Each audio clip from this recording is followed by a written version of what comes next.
Hey guys, तो आ गए हम एक और वीडियो में। आज की वीडियो जनरल साइंस से होने वाली है। आज हम mission 500 GS one liner MCQs का पार्ट 6 करने वाले हैं, जिसमें हम बहुत ही इंपॉर्टेंट क्वेश्चंस डिस्कस करेंगे। सो वीडियो को पूरा देखें एंड अगर आपके वीडियो के रिलेटेड कोई डाउट या सजेशन हो तो कमेंट करें। तो चलिए ज़्यादा समय बर्बाद न करते हुए आते हैं आज की टॉपिक की ओर। सो फर्स्ट क्वेश्चन है, एक ही प्रकार के परमाणु से बने हुए पदार्थ क्या कहलाते हैं? एक ही प्रकार के परमाणु से बने हुए पदार्थ क्या कहलाते हैं? ऑप्शंस दे रखे हैं यौगिक, मिश्रण, तत्व या फिर रेडियोधर्मी पदार्थ। तो इसका जो आंसर है वो है ऑप्शन सी, यानी तत्व। ऐसे पदार्थ जो एक ही प्रकार के परमाणु से बने होते हैं उन्हें हम तत्व कहते हैं। पर यदि पदार्थ अलग अलग प्रकार के परमाणुओं से निर्मित हों तो उसे हम क्या कहेंगे? उसे हम कहेंगे यौगिक। यौगिक, ठीक है। कंपैरिजन को ध्यान से समझें। जब एक प्रकार के परमाणु होंगे तो हम कहेंगे तत्व, लेकिन अगर अलग अलग प्रकार के परमाणु होंगे तो हम कहेंगे यौगिक। चलिए नेक्स्ट क्वेश्चन की ओर चलते हैं। सेकंड क्वेश्चन फर्स्ट के ऊपर ही डिपेंडेंट है। क्वेश्चन में पूछा है तांबा क्या है? तांबा क्या है? ऑप्शंस दे रखे हैं मिश्रण, तत्व, यौगिक या फिर द्रव। तो अब हमें यहाँ पे जो प्रीवियस नॉलेज है उसको यूज करना होगा। मैंने अभी आपको बताया यदि एक प्रकार के परमाणुओं से पदार्थ निर्मित हो तो उसे हम तत्व कहेंगे, यदि परमाणु डिफरेंट होंगे तो हम उसे यौगिक कहेंगे। लेकिन आपको पता है तांबा एक मेटल है और इसमें परमाणु सभी एक प्रकार के होते हैं, इसलिए ये क्या होगा? ये होगा तत्व, ठीक है। यानी ऑप्शन बी हमारा बिल्कुल सही हो जाएगा।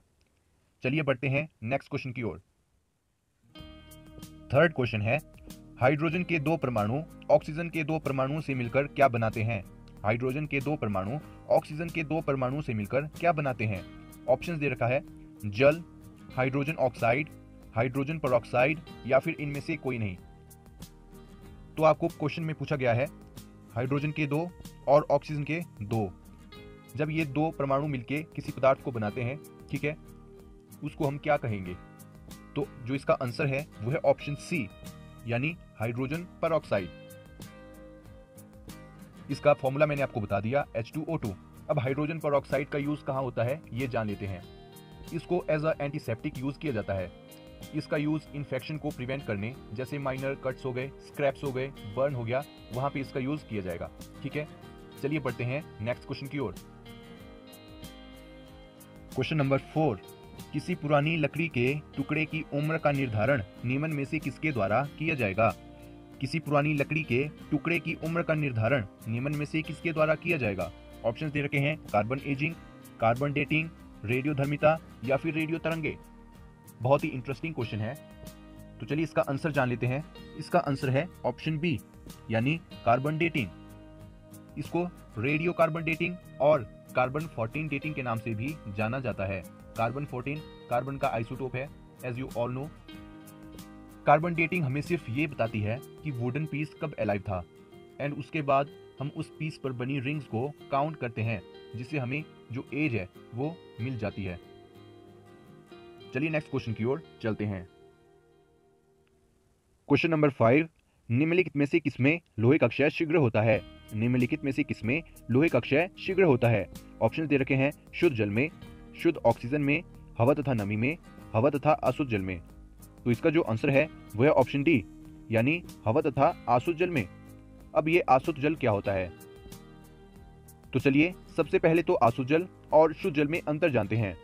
अशुद्ध जल वह जल है जब नॉर्मल वाटर की आसवन विधि द्वारा अनेक अशुद्धियां खत्म कर और पानी को उबालकर उसकी भाप को साफ कंटेनर में स्टोर करके वाटर में बदला जाता है, तब प्राप्त होता है अशुद्ध जल।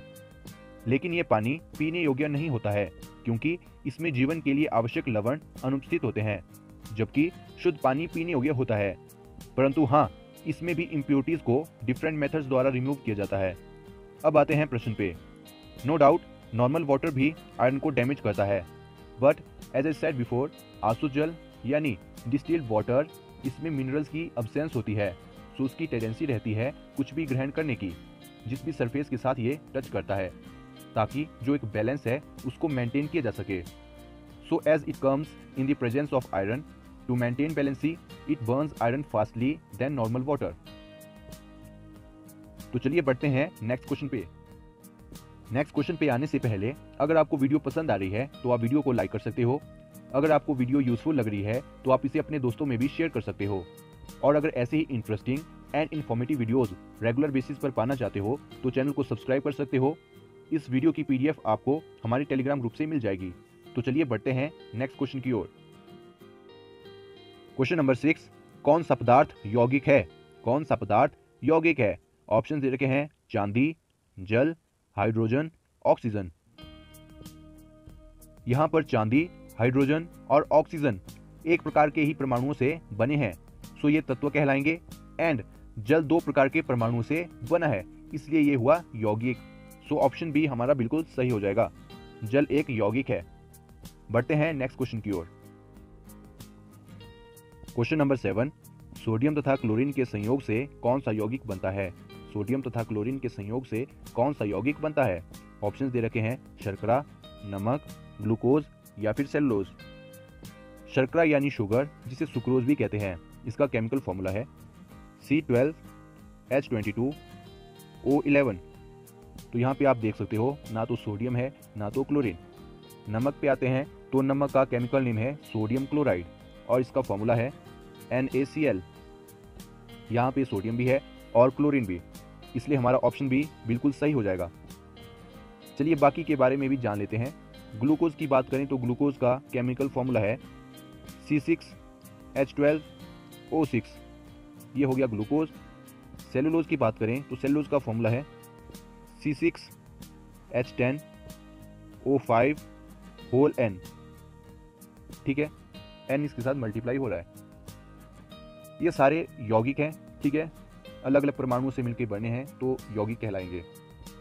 चलिए बढ़ते हैं नेक्स्ट क्वेश्चन की ओर। क्वेश्चन नंबर 8, प्रत्येक जीव के निर्माण की सूक्ष्म इकाई क्या है? प्रत्येक जीव के निर्माण की सूक्ष्म इकाई क्या है? तो इसका आंसर सभी को पता होगा, इसका आंसर है कोशिका। ठीक है, कोशिका ही वो सूक्ष्म इकाई है जो जीव के निर्माण में महत्वपूर्ण भूमिका निभाती है। चलिए बढ़ते हैं नेक्स्ट क्वेश्चन की ओर। क्वेश्चन नंबर 9, शीत निद्रा में मेंढक किस अंग से सांस लेता है? शीत निद्रा में मेंढक किस अंग से सांस लेता है? ऑप्शंस दे रखे हैं मुंह, फेफड़े, त्वचा, गुर्दे। तो इसका जो आंसर है वह है ऑप्शन सी, यानी त्वचा। जो फ्रॉग होता है वो सांस लेने के लिए लंग्स पर ही डिपेंडेंट नहीं है। जब ये हाइबरनेशन यानी शीत निद्रा में जाते हैं तो ये नेसेसरी ऑक्सीजन उनकी स्किन के थ्रू गेन करते हैं। इसे क्यूटेनियस गैस एक्सचेंज कहते हैं। ठीक है, क्यूटेनियस गैस एक्सचेंज। चलिए बढ़ते हैं नेक्स्ट क्वेश्चन की ओर। क्वेश्चन नंबर 10 बहुत ही इंपॉर्टेंट क्वेश्चन है। क्वेश्चन है कौन सा तत्व रक्त का थक्का, ठीक है, रक्त का थक्का जमने में सहायता करता है? ऑप्शन दे रखे हैं कैल्शियम, मैग्नीशियम, सोडियम या फिर पोटेशियम। तो इसका जो आंसर है वह है ऑप्शन ए, यानी कैल्शियम। चलिए बढ़ते हैं नेक्स्ट क्वेश्चन की ओर। क्वेश्चन नंबर 11, मैगट क्या है? मैगट क्या है? ऑप्शन दे रखे हैं मेंढक का लार्वा, मच्छर का लार्वा, मक्खी का लार्वा या फिर मछली का लार्वा। तो इसका जो आंसर है वह है ऑप्शन सी, मक्खी का लार्वा। चलिए बाकियों के बारे में भी जान लेते हैं। मेंढक के लार्वा की बात करें तो उसको कहा जाता है टेडपोल। टेडपोल, इसको पॉलीवॉक के नाम से भी जाना जाता है। मॉस्क्यूटो के लार्वा की बात करें तो उसको कहा जाता है रिगलर। रिगलर। मक्खी का तो जान लिया। बटरफ्लाई का भी जान लेते हैं।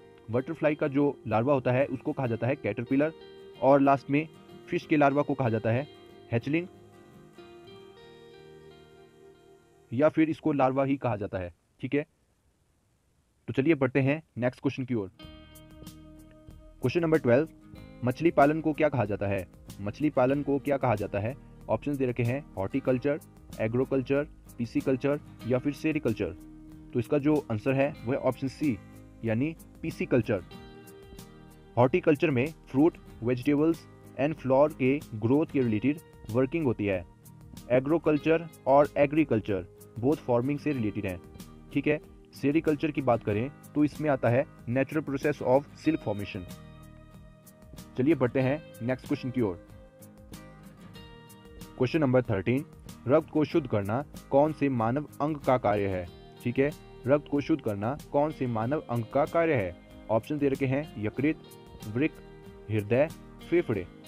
तो इसका जो आंसर है वो है ऑप्शन बी यानी वृक्क। चलिए बढ़ते हैं नेक्स्ट क्वेश्चन की ओर। क्वेश्चन नंबर 14, कौन सा विटामिन रक्त के जमने में सहायता करता है? कौन सा विटामिन रक्त के जमने में सहायता करता है? अभी हमने जाना था कैल्शियम वो तत्व है जो रक्त का थक्का बनाने में हेल्प करता है। अब क्वेश्चन में पूछा गया है कौन सी विटामिन रक्त का थक्का बनाने में हेल्प करती है? तो इसका आंसर है ऑप्शन बी यानी विटामिन के। चलिए बढ़ते हैं नेक्स्ट क्वेश्चन की ओर। सो वीडियो का लास्ट क्वेश्चन है, निम्न में से शरीर का कौन सा अंग सबसे मजबूत है? निम्न में से शरीर का कौन सा अंग सबसे मजबूत है? ऑप्शन दे रखे हैं पसलियां, टांग की हड्डी, कंधा, एनमिल दांत।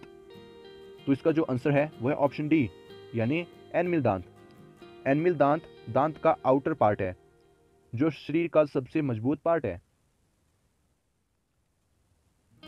सो दोस्तों, आज हमने जनरल साइंस के 15 क्वेश्चंस करे जो आई होप आपको आपके अपकमिंग एग्जाम्स में हेल्प करने वाले हैं। वीडियो देखने के लिए धन्यवाद। तो बस आज की वीडियो में इतना ही, मिलते हैं अगली वीडियो में।